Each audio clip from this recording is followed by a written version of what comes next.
President Trump announcing on Twitter that Acting Defense Secretary Patrick Shanahan has withdrawn from the confirmation process and that Army Secretary Mark Esper will replace him.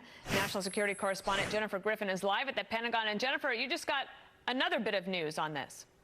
That's right, Dana. We just received the resignation letter of Acting Defense Secretary Patrick Shanahan, and I'll quote from it. He says, "It is unfortunate that a painful and deeply personal family situation from long ago is being dredged up and painted in an incomplete and therefore misleading way in the course of this process. I believe my continuing in the confirmation process would force my 3 children to relive a traumatic chapter in our family's life and reopen wounds we have worked years to heal.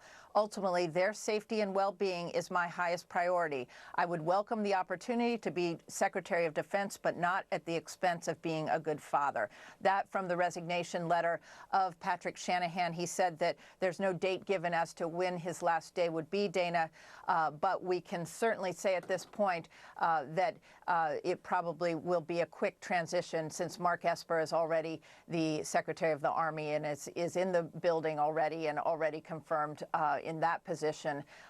So what we do know is that eyebrows were raised as soon as it was announced that Acting Secretary of Defense Patrick Shanahan would not accompany Secretary of State Mike Pompeo to Tampa to meet with U.S. military commanders. It was clear the writing was on the wall for several weeks that Shanahan's nomination had hit a roadblock. In fact, his nomination hearing was supposed to be today.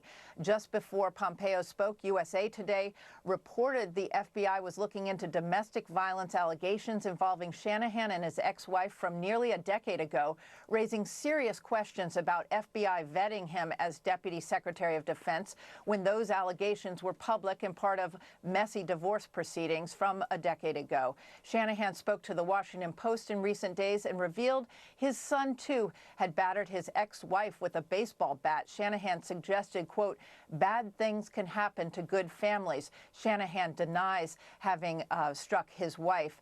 Today, President Trump tweeted he had decided on a new nominee, Acting Defense Secretary Mark Esper, who is already serving as Army Secretary, overseeing 1.4 million soldiers and National Guardsmen. He is a former Raytheon executive and from the same West Point class of 1986 as Mike Pompeo. Dana?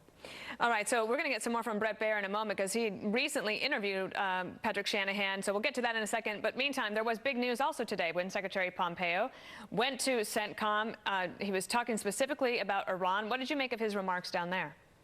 Well, it was clear, Dana, from listening to Secretary of State Pompeo after his meetings at U.S. Central Command, that the U.S. State Department remains in the lead for U.S. attempts to, in its words, reestablish deterrence with regards to Iran after the Trump administration tore up the nuclear deal a year ago and began its maximum pressure campaign.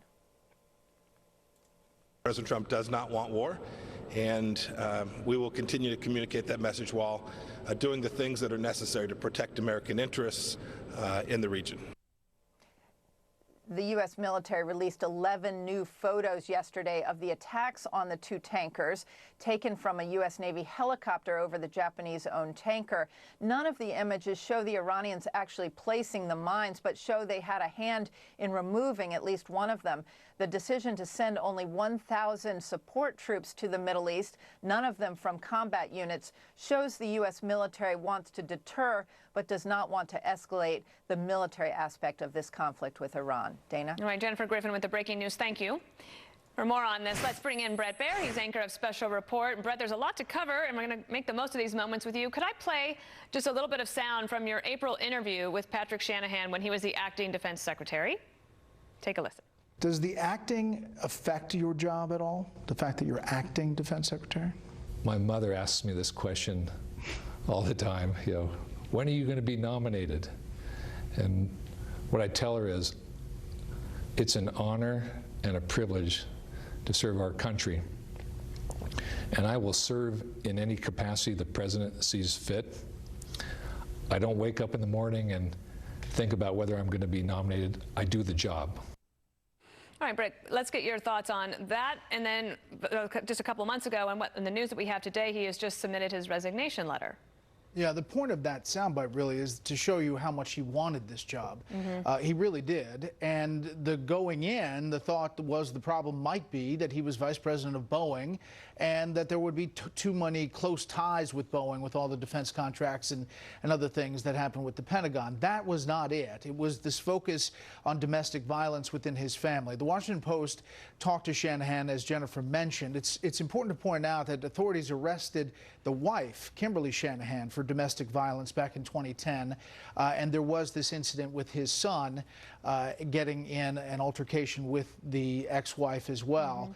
It is painful. The story is painful. He talks about it in very painful terms and essentially says that the reason for this decision is to not drag his family through all of those details again and again. Because you got to this point, obviously people want to know why he's not moving forward, and this is why. But I am confused, and Jennifer sort of brought this up as well, that he's been serving at the Pentagon. He obviously has a clearance. Did the FBI not bring this up before, or was it just that because he was going to be the secretary, they took another look, or what happened there? I think that's the real question here. How did we get to this point without this coming up as a red flag? Obviously, he's acting, and he was then, the president said he had an intention to nominate him for the job. Why is this just coming up now? Obviously, it's a big part of his past. You know, in this interview with the Washington Post, it's pretty detailed and gets into all of the specifics. And as I mentioned, it's painful. I did think today, when Secretary of State Pompeo went to Central Command as a former Pentagon correspondent, that sent up red flares to me as well. Usually the defense secretary. I have to say that I thought it was just a scheduling problem, like not a big deal. So, but now this makes a lot more sense. Could I get, before I lose you, I would like to get your take on something that Secretary Pompeo said, and maybe just wrap this all up for us, because now you have a changing of the guard over there at the Pentagon. Seems like that will be seamless. But take a listen to Pompeo first. Since the beginning of May, there are now over a half dozen different instances of Iranian attacks in the region. Some thwarted, some not successfully thwarted, and actually they had an impact. But I saw, just as I walked in here, Chancellor Merkel say that she thought there was strong evidence that Iran had engaged in this activity. We'll continue to work with partners all around the world. So both the Iranians and the United States say nobody wants war here, but they're both seeking leverage in this situation. They are, and the U.S. is seeking to convince the allies to stick with them and hold the line against Iran as they do, as Iran reaches out and kind of reacts to feeling the sanctions inside their country.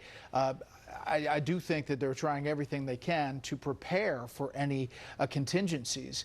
One little side note about the Army Secretary graduated in the same West Point class as the Secretary of State, Mike Pompeo, so they know each other from back then.